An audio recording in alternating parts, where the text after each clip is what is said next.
Hi bro, ఎలా అనిపించింది bro Devara? ఎలా అనిపించింది? బేసిక్గా నా పాయింట్ ఆఫ్ వ్యూలో నేను ఒకటే చెప్పదలుచున్నా, ఈ సినిమా చూస్తున్నంతసేపు కూడా అసలు నేనైనా ఇది చూస్తున్నది ఇంత మంచి సినిమాని ఇక జీవితంలో చూస్తానంటావా అనే ఫీలింగ్ నాకు వచ్చింది భయ్య. ఎంతని చెప్పను ఏమని చెప్పను, ఈ సినిమా గురించి ఇది పాన్ ఇండియా కాదు, వరల్డ్ వైజ్ గా ఇక అంతరిక్షంలో కూడా ఆడవలసినటువంటి సినిమా ఈ సినిమా, అది నేను చెప్తున్నా. మరి చుట్టమల్లె సాంగ్ కి మరి ఆ అమ్మాయిలు ఎలా ఎంజాయ్ చేశారు? మీకు అమ్మాయిలు అంటే ఇష్టం కదా సార్? అసలు చుట్టమల్లేసి ఆ సాంగ్ చూస్తున్నప్పుడు కూడా ఎన్టీఆర్ లో నన్ను నేను ఊహించుకున్నా.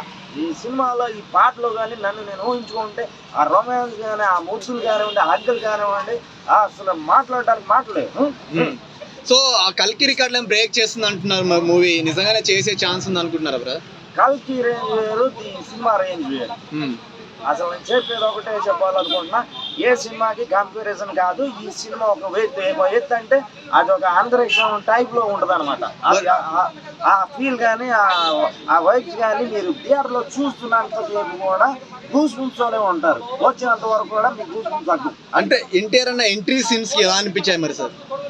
అసలు ఎన్టీఆర్ గారు అంటేగానే గుండెలో హార్ట్ బీట్ ఎట్లా కొట్టుకుంటారు చెప్పిన, నిమిషానికి 72 సార్లు కొట్టుకునే గుండె 90 సార్లు కొట్టుకుంటుంది అనమాట ఈ గుండె.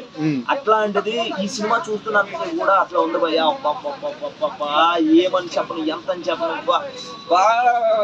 అసలు మైండ్ మైండ్ మైండ్ పోతుంది. మళ్ళీ సెకండ్ షోకి నాకు టికెట్లు దొరకలేదు భయ్యా, ఇప్పుడు చెప్తున్నాను కదా.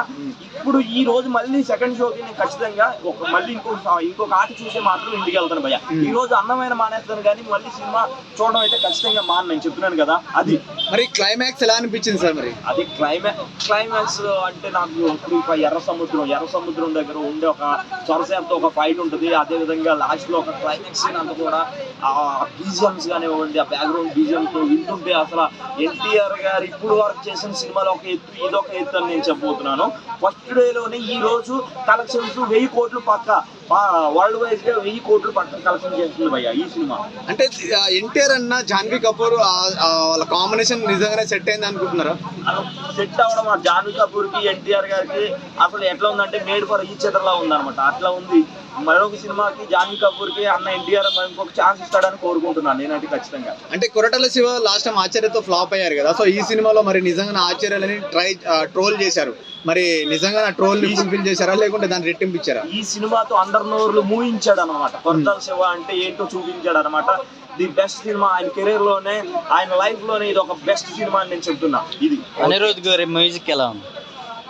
అనిరుద్ధ్ గారి మ్యూజిక్ అయితే చాలా డిఫరెంట్ ఉంది. ఇప్పుడు వరకు చాలా మూవీస్ లో కంపేరింగ్ చేస్తే మనం ఏదేదో చాలా మంది కామెంట్ చేసినారు, కానీ ఈ సినిమాకి వచ్చి చూసిన తర్వాత ఒక్కొక్కటికి అర్థమవుతుంది అనమాట. ఆ నెగిటివ్ ఇదంటే ట్రోల్ చేసే నా కొడుకులందరికీ నేను ఒకటే చెప్తున్నాను, సినిమా వచ్చి చూడండి, అర్థమవుతుందా సినిమా ఏంటో అర్థమవుతుంది. ఇంకా మాటలు లేవు చెప్పుకోవడానికి, అంతా ఆ విధంగా ఉంది movie. Okay, thank you bro. Thank you.